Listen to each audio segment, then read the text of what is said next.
So everybody knows all the classics on the Game Boy platform, whether it's the original Tetris, Super Mario Land, Final Fantasy, Legends, and so on and so forth. But there are a lot of games on the console that are really quite good, but have largely been forgotten by time. Whether it's just they haven't been re-released in any way, or they've just been that kind of obscure game that never got a second chance. So this video we're going to look at 10, in no particular order, of classics that I grew up playing and have been largely forgotten to time. First up we have Penguin Wars, or Penguin Kun Wars as it was known in Japan. This is a port of an arcade game, and it is actually a really good little kind of sports game where you have 5 balls on your side of the court, and you need to throw those balls down to the other side to try and end up with all 10 ideally on one side of the court, in which case you win, as I've just done there. Or alternatively, to have more balls on your opponent's side of the court than yours at the end of a minute of play. So very simple rules, but really good, genuine, honest fun, and very addictive, very easy to play, very good fun for short bursts of play as well. On the Game Boy version, there was actually the ability to power up a shot as well, because if you could hit your opponent, you could knock them out temporarily. So there was the ability to do these kind of power-ups that weren't there on the arcade version, which really kind of helped. There is a version of this game, a modern version of this game, that's available on Nintendo Switch out of Japan. I definitely recommend looking into it, but for me, the classic really can't be beat. I can actually go back to this and still play it, and still have a great time to this day.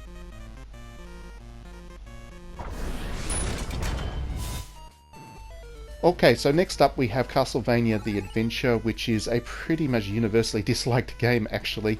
I have a strong nostalgia for it because it was the first game I purchased with my own money, so I have that connection with this game, and I find it still very playable to this day, but it certainly has aged. It has game design elements which are not good by modern standards at all, and I certainly see where all the criticism for this game has come from, of course. But there are things about this game which I also found very admirable. The soundtrack is incredible, and Konami didn't really touch it when they remade it into Castlevania The Adventure Rebirth on the Nintendo Wii. And it also has a difficulty level curve that I felt was quite fair for back in those days. I wasn't great at games as a kid, especially action games, but this one was one that I could see myself making progress in. So yes, it's on this list, even though it is a Castlevania game and Castlevania is going strong. It is a bit of the black sheep and forgotten son of the series, so that's why it's on this list, and it's a bit of a forgotten classic as far as I'm concerned. Next up we have a game that is actually pretty much unplayable now, if I'm being honest. I actually tried to play this not too long ago and found it very difficult indeed, but I also remember spending a lot of time mastering this because it was a serious racing game, and if you think about it, back in those days, there weren't many serious racing simulations on a portable. So while the Game Boy was very underpowered and it kind of, struggled to make a truly, exciting and highly playable racing game, this one was one worth persevering with. It had it had hills to drive up and down. It had proper racing curves that you needed to hit. It had all of the simulation experience distilled down into a handheld factor, which for me was a really big thing. This series, Nigel Mansells World Championships, is not around anymore, unfortunately, but yeah, it's certainly a racing game that I think people who can get across the gameplay limitations of it now will still find something to enjoy about it as a historical artifact, especially if you are into your racing games and want to see where they really came from on the handheld platform.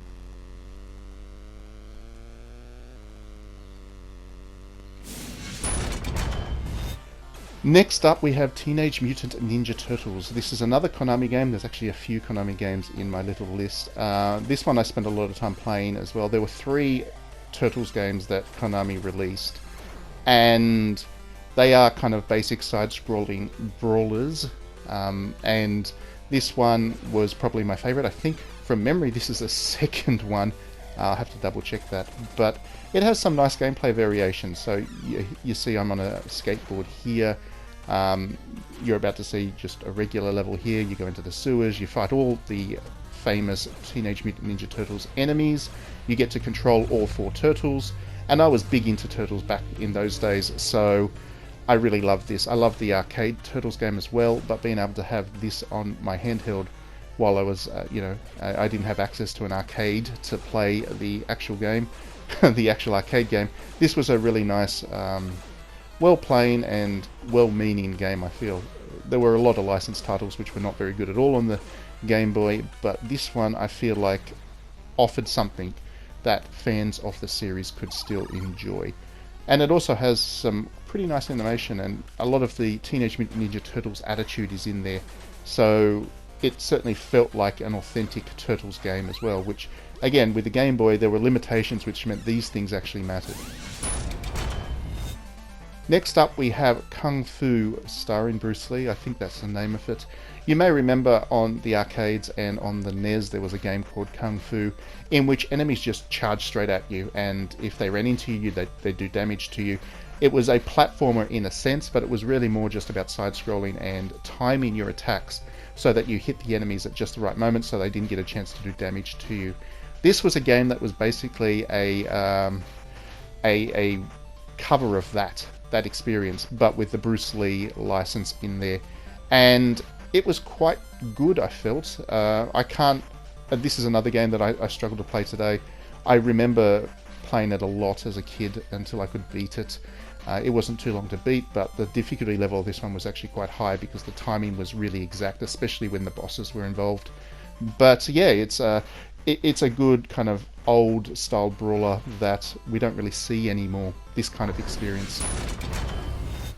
Next up we have Qbert. I love Qbert. Qbert's one of my favourite classics, along with Space Invaders, of course, and Pac-Man. Qbert's pretty much the forgotten one, I think, amongst all these kind of classic, iconic character arcade games. And on the Game Boy, his game was particularly good. It had a great variety in levels. Sometimes you had to jump on boxes twice, sometimes you had to make sure that the boxes weren't changing colour back. And then on top of that, every time you finished a certain number of levels, you would get this really neat little movie, Qbert the movie scene, which told a little story as well, and it was all very silly and charming. But yeah, it was very, very addictive, and it made you want to really kind of move through to get to the next cutscene. So there was that reward there that wasn't really there with a lot of arcade games. Next up we have Skate and Die, Bad and Rad. This is another one of those Konami games that I was telling you about, or I mentioned earlier. This one is, I guess, a precursor to the Endless Runner, where you don't really have that much control over your forward movement. In fact, the goal is basically just to press forward and stay there, and it's about timing the jumps right, it's about making sure that you don't fall down gaps like I just did there. And again, it was actually quite challenging because the boss battles in particular required great levels of timing and mastery over the way their attack patterns and stuff. So I found this one, this is a kind of game I wouldn't really play these days, but as a kid I found this really addictive because of the rhythmic nature of the gameplay. It was it had an action feel that a lot of Game Boy games at the time didn't. Next up is Mercenary Force. Now, I've seen this game described as the Dynasty Warriors or Samurai Warriors of the Game Boy era, and if Koei Tecmo was creating those kinds of games back in those days, this might be what it looked like, and that's a pretty fair assessment, I feel. What you do is you recruit 4 different units from a range of 5, and each unit has its own different attack patterns. Some shoot directly forward, some have faster attacks, some have an angled attack, and then your goal is to make your way through these levels, which are very kind of bullet helly in style, with enemies coming at you pretty thick and fast, and make your way to the boss. There are some places along the way where you can buy healing items to recover your units, because once they run out of life points, which you're seeing on the bottom left of the screen there, that means they get knocked out and they won't be fighting any longer, and you won't be able to use their power, which is which does escalate quickly. If you don't have all 4 units by the time you get to the boss, you're going to really struggle to beat that boss. But to use those items, you need to use money, which is the money that you see there. The money actually disappears off the field quite quickly, so you need to actually be rushing back and forth to make sure that you're not missing out on the coins as they drop, which gives this game a real dynamic energy that I found very appealing. It is certainly very challenging, and I would not even want to try and get through this whole thing, the whole game today, but that challenge was really invigorating back then, and it had that really cool Eastern theme with a lot of iconic enemies that I guess if you're a fan of the Eastern fantasy, that will be really appealing as well. The second last game on our list is Wizards and Warriors X, The Fortress of Fear. This was a platformer which had a really neat vibe that really appealed to me with a dark fantasy. You've got a knight with sword and shield, and you are going into these very European style castles to defeat enemies. If you want to think of it in some ways as a Dark Souls of the Game Boy era, you can do that. It's certainly a very challenging game. It's a game in which you're meant to learn patterns, much like Dark Souls, and it's a game that just loves to brutalize you. It's an incredibly difficult game. I had a lot of trouble with this one. I can't actually remember if I managed to finish it. Even the small things are quite difficult. You get a certain number of keys, but there are more chests that you can open. So then you have keys, so you actually need to work out which are the right chests to open if you want to get through the game. It was brutal, but it was really rewarding to finally get past each boss. So definitely rate this one as a forgotten classic. And then finally we have Cutthroat Island. Now Cutthroat Island I believe was also available on Super NES and probably a whole bunch of other platforms. It was probably an arcade game. I don't actually know that much about the game, I just remember that I had it on my Game Boy and I actually really loved it because it has that Caribbean vibe and it has this really slick animation system for the Game Boy which was just kind of unprecedented back then. It was enemies would roll, they'd dive, and the kind of the parries, and it had all of that sword fighting stuff that you know from pirate movies, and it just managed to somehow make it work on the Game Boy. So this was a really kind of technically impressive effort that I think I can look at and play it today and still find quite impressive. So yeah, definitely Cutthroat Island. I don't know what happened to the series. I don't know that much about the game. I just know that this was a game that probably deserved to continue on. I would love to have seen what the developers could have done over time and really built the system up to the kind of modern era. Thank you very much for watching as always.